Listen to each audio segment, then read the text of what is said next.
मंचासीन अध्यक्ष जी, सम्मानित अतिथिगण, सामने बैठे हुए हमारे मित्र अरुण जी, साधना जी, जिन्हें मैं सुशेष भी जानता हूँ, मैं तो अरुण जी को ट्रेनिंग नेता में जानता हूँ। मुझे लेबर डिपार्टमेंट में काम करने का मौका मिला और मेरा संपर्क उनसे हुआ। और 4 राज्यों के विभिन्न विश्वविद्यालयों से आए हुए साथियों, देवी और सज्जन, सबसे पहले मैं आप सभी को बधाई देना चाहूँगा कि आपने इतने महत्वपूर्ण मुद्दे पर एक कन्वेंशन आयोजित किया है। और मेरे लिए तो स्मृतियों के झरोखे खुल गए हैं। मैं 45 साल पहले अपने विश्वविद्यालय के दिनों में पहुंच गया, जहां इस तरह के छात्रों का जमावड़ा विभिन्न मुद्दों पर हुआ करता था। मैं जिस विषय पे चर्चा करूंगा, क्योंकि मैं तो कोई शिक्षाविद हूँ, मैं विश्वविद्यालय में पढ़ाता हूँ अनंता जी की तरह, ना आज की तारीख में विद्यार्थी हूँ, लेकिन मुझे स्कूल एजुकेशन के बारे में काम करने का मौका अपने सेवा काल में मिला है। और उसी को ध्यान में रखते हुए इस न्यू एजुकेशन पॉलिसी में स्कूल एजुकेशन के बारे में जो चीज़ें कही गई हैं, मैं अपनी बात आपसे साझा करना चाहूँगा। शायद आप अपने स्कूल के दिनों को भूल गए होंगे, तो शायद मेरे साथ आप वापस अपने स्कूल के दिनों में जाना चाहें। तो मुझे 15 मिनट का समय मिला है, तो मैं कोशिश करूँगा कि जो बातें मैं कहने जा रहा हूँ वो बातें मैं पूरी करूँ। मैं अपने बातचीत को 3 हिस्सों में बांटूंगा। पहला, ज्ञान के बारे में। बहुत बढ़िया बात विजय कुमार जी ने शुरुआती दौर में कहा, जब वो प्रस्ताव पेश कर रहे थे कि तार्किक मनुष्य बनाने की कोशिश शिक्षा के माध्यम से की जानी चाहिए। तो ज्ञान क्या है, और दूसरी बात चूँकि पॉलिसी है, नीति है, मुझे नीति निर्माण में काम करने का मौका मिला है। बहुत सारी नीतियाँ हम लोगों ने बनाई है, तो नीतियों के संदर्भों में ये नीति किस प्रकार से बनी है, अनंता जी ने उसका जिक्र किया है। और थोड़ा सा नीति कैसे बननी चाहिए, उसमें क्या खूबियाँ हैं, मैं अपनी बात करूँगा। और इसके बाद जो स्कूल एजुकेशन के लिए इसमें कहा गया है, जो कुछ कहा गया है, उसको थोड़ा मैं क्रिटिकली आपके साथ एग्जामिन करना चाहूँगा। मित्रों, मैं आपको कठोपनिषद या कठोपनिषद के एक श्लोक की ओर ले जाना चाहूँगा। आप में से जिन लोगों को नहीं पता है, उन्हें शायद पहली बार पता चले। यम और नचिकेता के बीच का एक संवाद है। कौन है नचिकेता? नचिकेता गौतम ऋषि के पुत्र बताए जाते हैं। और आप में से जिसको विश्वास नहीं है, इसलिए मैंने कहा कि बताए जाते हैं, जिनको विश्वास और मानवीय गौतम ऋषि के पुत्र। लेकिन खासियत नचिकेता की यह थी, वो सवाल बहुत पूछते थे। इस तार्किक मनुष्य की बात विजय ने की है। एक विद्यार्थी के रूप में तार्किक होना बेहद जरूरी है, और तार्किक ही नहीं, क्रिटिकल ढंग से चीज़ों को समझना और रचनात्मक ढंग से चीज़ों को समझना बहुत जरूरी है। तो नचिकेता अपने गौतम ऋषि पिता से सवाल करते थे।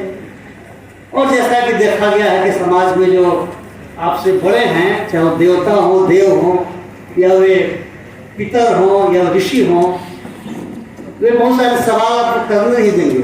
हम तो प्रशासन में है, बहुत सारे सवाल हम लोग भी नहीं कर पाते थे, लेकिन चूँकि हमें फाइलों पर लिखना है, इसलिए चीज़ों को लिखते थे। आज की तारीख में मुझे कहने में गुरेज नहीं है कि भारत सरकार में कोई लिखने की आज़ादी भी नहीं है हमारे पदाधिकारियों को, जो हमें बिहार में रहते हुए वो आज़ादी हासिल हुई है।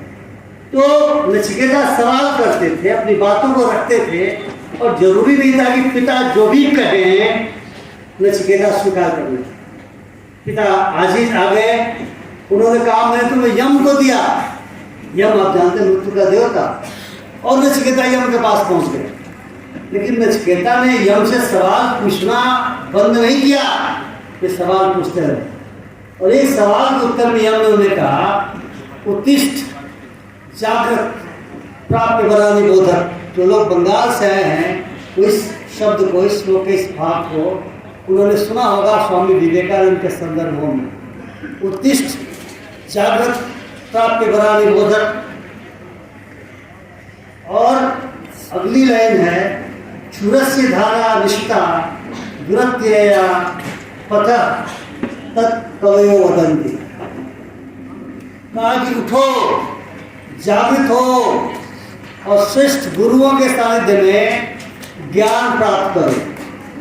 उन्होंने कहा, आगे कहा कि विद्वान ये कहते हैं कि ज्ञान का मार्ग इतना दुर्गम है जैसे तलवार की धार पे चलना। लेकिन ज्ञान एक ऐसी चीज़ नहीं है जो आप 2 दिन में प्राप्त कर लेंगे, उसके लिए आपको सोचना पड़ता, समझना पड़ता है। और जिस तार्किक मनुष्य की बात है, वो ज्ञान कैसे हासिल होगा? वो ज्ञान तभी हासिल होगा जब हम सवाल करना सीखें, हम स्थापित मूल्यों को, मान्यताओं को, परंपराओं को, जो वस्तु स्थिति, जो यथा स्थिति है, उस पर सवाल पूछें। तो जो सवाल पूछेंगे कुछ जवाब मिलेंगे, कुछ जवाब नहीं मिलेंगे, तब हम जवाब के लिए शोध करें, जैसा शोध विद्यार्थी ने कहा। और उसके बाद निश्चित तौर से जो सवाल का जो जवाब मिलेगा कोई आवश्यक नहीं, वो परम सत्य होगा। लेकिन उस समय हमें इस बात की खुशी होगी कि हमने ये सवाल किया और हमने खुद जवाब ढूंढा, जो जवाब नहीं मिला। शिक्षा का यही मर्म है, यही उद्देश्य है कि हमारे अंदर एक तार्किक शक्ति पैदा। तार्किकता नई शिक्षा नीति में भी दी हुई है। मैं स्वीकार करूँ कि इतना वॉल्यूमिनस डॉक्यूमेंट है, मैंने NCF पढ़ने की कोशिश की, 600 पेज का डॉक्यूमेंट है, तो मैं नहीं पढ़ पाया, कुछ चीज़ें मैंने केवल उसमें से देखने की कोशिश की। लेकिन एक बात मैंने जो उसमें से ध्यानपूर्वक देखा, वह था कि यह ज्ञान किस रूप में देना चाहते हैं। ये कहा गया है कि जो पूर्ण मतलब मूलतः शिक्षा क्या है, उसमें कहा गया है कि शिक्षा मूलतः है valuable knowledge, valuable capacities, valuable value system and dispositions, यानी प्रवृत्तियाँ इंडिविजुअल में, व्यक्ति में विकसित करना, ये शिक्षा मूलतः है। हमने जब शिक्षा में काम किया तो मेरे लिए शिक्षा का मतलब था जो हमारे व्यवहार को मांझता हो, जो हमारे अंदर क्रिटिकल थिंकिंग पैदा करता हो, जो हमारे अंदर बुभुक्षु अंग बनाता हो, चीज़ों को जानने की प्रवृत्ति पैदा करता हो। और ये भी कहा गया है शिक्षा नीति के उस पर्टिकुलर जगह पे कि वैल्यूएबल नॉलेज क्या है, जो समाज को पसंद आए। अगर समाज को आज की तारीख में यह पसंद है कि राम भगवान थे, और अगर मैं कहूँ कि नहीं वे एक ऐतिहासिक चरित्र नहीं थे, और किसी की भावना आहत हो जाए और वो मेरे खिलाफ कार्रवाई कर दे, FIR कर दे, और पुलिस मुझे पकड़ने के लिए आ जाए, तब तो वो समाज को पसंद आने वाला नॉलेज का क्या मतलब हुआ? नॉलेज तो निरंतर खोज की बात है। तो मैं शिक्षा नीति को समाज में आज की तारीख में जो नफरत फैलाई जा रही है, तो मैं तो प्रशासन में रहा हूँ, मैंने नफरत रथ यात्रा के समय से देखी है। मैं धनबाद का डिप्टी कमिश्नर था और मैंने उस नफरत को सड़क पर देखा है, उसको डील किया, और 30-32 वर्षों के बाद वह नफरत तो हमारे शरीर के अंदर प्रवेश कर गई, हमारी नसों में प्रवेश कर गई, धर्म के आधार पर नफरत। और अगर हम सौहार्द की बात करें, अगर हम धर्मनिरपेक्षता की बात करें, अगर हम इस देश के इतिहास की बात करें, अभी आपने चर्चा किया नंदिता जी ने कि मुगलों को हटा दिया। मैं तो आपको एक नई चीज़ बताने जा रहा हूँ, शायद आप जानती होंगी। आपके वाइस चांसलर ने ये कहा कि इकबाल की बात नहीं होनी चाहिए। एक प्रदेश के मुखिया ने, मुख्यमंत्री ने, मध्य प्रदेश के मुख्यमंत्री ने एक स्कूल में, एक हाई स्कूल में, जिसका नाम था गंगा जमुना हाई स्कूल, वहाँ पे इकबाल की एक प्रार्थना, जो बच्चे प्रार्थना करते हैं, हो रही थी। लब पे आती है दुआ बन के तमन्ना मेरी, आपने से कई लोगों ने शायद सुना हुआ होगा। उसके वजह से मुख्यमंत्री और उसके शिक्षा मंत्री, गृह मंत्री का आदेश से हमारी पुलिस ने, जो वहाँ पे हमारे पदाधिकारी हैं, उन्हें जेल भेज दिया। और मुख्यमंत्री ने कहा कि इकबाल की बात नहीं हो सकती, उसने पाकिस्तान बनवाया था। अरे भैया, उस इकबाल ने सारे जहाँ से अच्छा हिंदुस्तान हमारा भी कहा था, हिंदी है हम वतन है, हिंदुस्तान हमारा भी उस व्यक्ति ने कहा था। तो आप इतनी नफरत करते हो क्योंकि नाम इकबाल लिखा हुआ है। इस तरह का जो वातावरण सृजित किया हुआ है, उस वातावरण में वैल्यूएबल नॉलेज का क्या मतलब रहा? अगर बच्चों को आप सवाल नहीं पूछते दीजिएगा, चाहे विश्वविद्यालय हो चाहे घर हो, मैं कहता हूँ आज की तारीख में तो दोस्त बन रहे हैं। नफरत का ये आलम है मित्रों कि हम लोग के बहुत सारे मित्र जो 20 सालों से मित्र थे वे अब मित्र नहीं रहे, शत्रु नहीं हुए, लेकिन वैचारिक मतभेद इस हद तक बढ़ गया कि जो अपने सामाजिक जो एक दूसरे के प्रति संबंध होता है, और मैं समझता हूँ आप सभी लोग इस बात को पहचानते होंगे। इसलिए नॉलेज की बात कर देने से मात्र या रेशनल शब्द कह देने से मात्र नहीं होता। आप क्रिटिकल थिंकिंग में विकसित करें, और जो समाज को बना रहे हो उस समाज से अलग शिक्षा थोड़ी हो सकती है। आप स्कूल में डिस्कस करके जाएंगे और पता चलेगा कि बाहर लोग खड़े हैं, कितने लोगों की हत्याएं हुई, जिसको हम रिस्ट कहते हैं, उनकी हत्याएं हुई। अब होलकर की हत्या हुई, क्या अपराध था होलकर? क्वेश्चन किया, सवाल किया, तो सवाल करना चाहिए। लोगों की भावनाएं आहत हो जा रही हैं, क्यों कुछ कीजिएगा किसी की भावना आहत हो जाएगी, वो कह रहे हमारी भावना। तो जो इस तरह का समाज आप निर्माण कर रहे हो, उस समाज में शिक्षा के नॉलेज को, उस ज्ञान को, उस वैल्यू सिस्टम को, और उसमें जो इंडियन इथॉस के बीच में वैल्यू सिस्टम डेवलप हुआ, जो डार्विन की आप चर्चा कर रहे हैं। हमारे एक पुलिस के बैचमेट हम पहले IPS में थे, वे राज्य मंत्री बने शास्त्री जी, सत्यपाल सिंह शास्त्री जी, और हमको पता नहीं था कि वे जब हमारे साथ ट्रेनिंग में थे तो उनके ऐसे विचार थे। लेकिन उन्होंने कहा कि बंदर से मनुष्य कैसे हुआ, हमने तो आज तक देखा ही नहीं, इसलिए पूरी थियरी झूठी है। अब हम लोगों ने शास्त्री जी को उस कहा नहीं कि भाई बैचमेट थे कि झगड़ा उड़ा ना हो जाए, बोले बताइए आप लोग कम्युनिस्ट लोग हैं। लेकिन अगर यह विकास की अवस्था हुई उनकी, प्रोबेशन में 1980 में हमारे साथ थे, और जब वो मंत्री बने तो उनकी एक व्यवस्था हुई, अंदाजा लगा सकते ज्ञान किस तरह का शिक्षा मंत्रालय दे रहा हो। अब मैं दूसरी बात कहता हूँ, नीति है। नीति का जब निर्माण होता है तो बहुत सही कहा नंदिता जी ने, एक कंसल्टेशन प्रोसेस होता है, लोगों के विचार स्टेक होल्डर कहा जाता है, स्टेक होल्डर कंसल्टेशन होता है, विचार होता है। जब इस नीति के बनाने की शुरुआत हुई थी, उस समय एक सुब्रमण्यम समिति बनाई गई थी, जो सुब्रमण्यम साहब के साथ सुब्रमण्यम साहब का पूरा नाम था, cabinet secretary retired, UP cabinet officer, और उन्होंने लोगों से पूछा था, मांगा था कुछ सवालों के बारे में। हमने भी एक छोटी संस्था में मैं जुड़ा हुआ था, वहाँ उस संस्था की ओर से हम लोगों ने भी अपने विचारों को आर्टिकुलेट किया, और हमने स्कूल एजुकेशन के बारे में भेजा। पटना यूनिवर्सिटी के इनके चौधरी ने कॉलेज वाले के बारे में, यूनिवर्सिटी के बारे में भेजा। लेकिन बाद में वो समिति भंग कर दी गई है, और अब कस्तूरी रंगन कमेटी बनाई गई। किसी ने सवाल नहीं किया कि आखिर क्यों वो समिति भंग कर दी गई। शायद उन्होंने अपने अनुभव के आधार पर कुछ ऐसी चीज़ें दी होंगी जो रेजीम को पसंद नहीं आई होगी, और रेजीम ने दूसरी समिति बनाई, और उसके बाद ये नीति है। शिक्षा की नीतियों में मैंने जब शिक्षा के क्षेत्र में काम किया था से 23-24 साल पहले, तो हम 1986 के शिक्षा नीति के अनुसार और 1992 में जो प्लान ऑफ एक्शन बना था उसके अनुसार हम लोग एलिमेंट्री लेवल पर जो शिक्षा चल रही है उस पर काम करते हैं। हमें पता है कि बहुत सारे प्रोजेक्ट चले ताकि अनुभव मिले।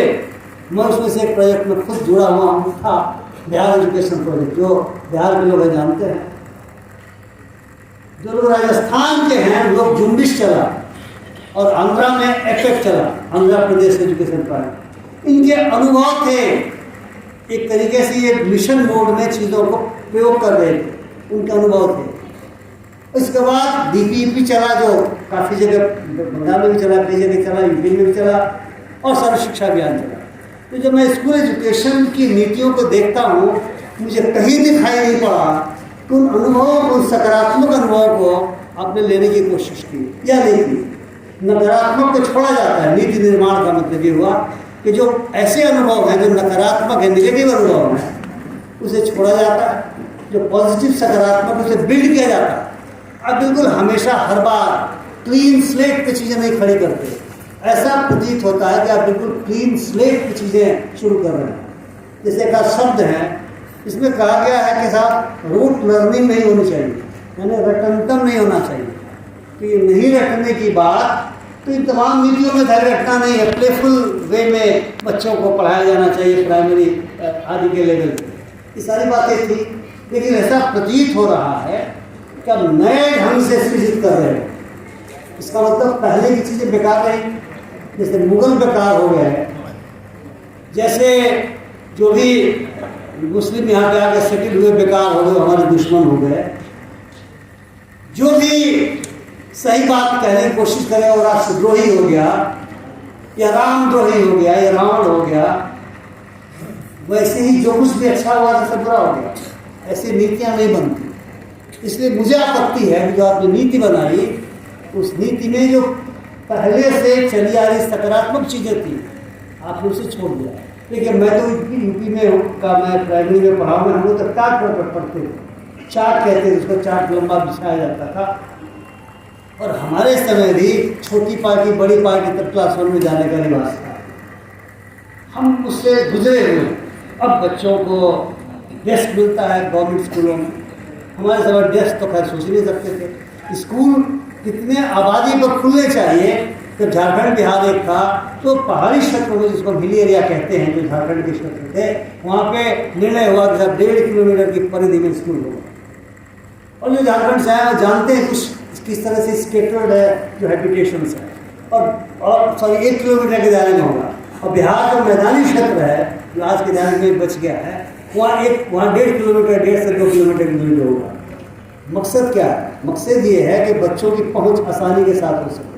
छोटे बच्चे अगर पढ़ने जाते हैं तो आसानी के साथ हो सके, लड़कियों की पहुँच आसानी के साथ हो सके, जो दलित वर्गों के बच्चे उनकी पहुँच आसानी के साथ हो सके। यहाँ सोशल असेसमेंट स्टडीज़ भी कराया गया, बेस लाइन स्टडीज़ भी कराया गया, उससे बहुत सारी चीज़ें मिली। इसने रणनीतियों को धार देने के लिए मदद किया। लेकिन जब आप पुराने अनुभवों को बिल्कुल फेंक देते हो और नीति बनाते हो, ये कठिनाई है।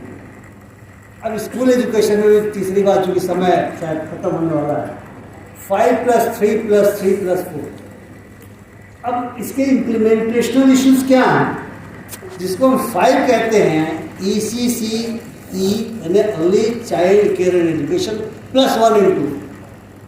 ठीक है, वो पहले से मांग हो रही थी कि जो आंगनबाड़ी है उसको स्कूल से लिंक किया जाए। लेकिन आपने जब इसका हिस्सा बना दिया तो आप कल्पना करें कि आंगनबाड़ी दूर है, स्कूल अलग है, और वहाँ पे कक्षा 1 और 2 तक की आप पढ़ाई करना चाहते हो, तो फिर 3, 4, 5 के लिए इंफ्रास्ट्रक्चर बनाना पड़ेगा। यह दोनों काम ECCE का काम एक अलग विभाग करता है। सेंट्रल गवर्नमेंट ने women and child development department ministry करती है। हमारे यहाँ सोशल या अन्य जगहों पे सोशल वेलफेयर डिपार्टमेंट काम करता है, और एजुकेशन का काम करता है एजुकेशन डिपार्टमेंट। एक कन्वर्जेंस क्या पॉसिबल है, इसके लिए आपको काफ़ी ज़्यादा इंफ्रास्ट्रक्चर का निर्माण करना पड़ेगा, इन्वेस्टमेंट करना पड़ेगा। क्या स्टेट से आपने पूछा कि आपके पास कितना पैसा है? मैं जानता हूँ कि स्टेट्स के पास उतना पैसा नहीं होता, इसलिए क्या इस एजुकेशन पॉलिसी में नहीं रखना चाहिए? क्या इसे सेंट्रल स्कीम के रूप में चलाइए। देखिए, 2 तरह की स्कीम्स हैं, एक तो स्टेट का हो गया, दूसरा सेंट्रल स्पॉन्सर्ड स्कीम एक होता है। इसमें स्टेट्स को 40% देना होता है और सेंटर को 60% देना होता है। पहले 75-25 का रेशियो था, और जो हिली एरियाज हैं खास करके नॉर्थ ईस्ट में, वहाँ पे 90-10 का रेशियो था। अब आप अगर चाहते हो कि तुम्हारी ये बात लागू हो तो फंड का इंतजाम करो, स्टेट्स का फंड का इंतजाम करो। अगर नहीं करते हो तो यह कागज़ में रह जाएगा। मैं बता रहा हूँ, अपने बिहार के अनुभव से बता सकता हूँ कि कागज़ में रह जाएगा और यह ज़मीन पे नहीं उतरेगा। और जिसको हम ECCE कहते हैं, आंगनबाड़ी कहते हैं, वहाँ पे बच्चों को ही नहीं, माताओं को, लैक्टेटिंग मदर्स को, उनको भी राशन की व्यवस्था, dry ration, take home ration कहा जाता है। जो हमारी गर्भवती महिलाएं हैं, उनके लिए भी व्यवस्था होती है, स्वास्थ्य की जांच होती है। तो स्कूल में दौड़ के जाएंगे इन सब चीज़ों के लिए कि उनके लिए अलग करोगे। ये सब जो चीज़ें हैं, ये मुझे वहाँ पे एक्सप्लेन दिखाई नहीं पड़ी। तो मुझे लगता है कि एक तो बहुत बड़े पैमाने पे जो रिस्ट्रक्चरिंग करना पड़ेगा। यानी प्राइमरी में जो 1 से 5 तक होता था, आप वहाँ पे 5 में 1 2 अपना CCC को जोड़ोगे तो फिर मिडिल के लिए अलग से बनाना पड़ेगा स्कूल। मेरे स्टेट में मुख्यमंत्री ने फैसला किया और हम लोग उस फैसले में साथ में थे, पॉलिसी बनाने में, मुझे में हेल्प में था।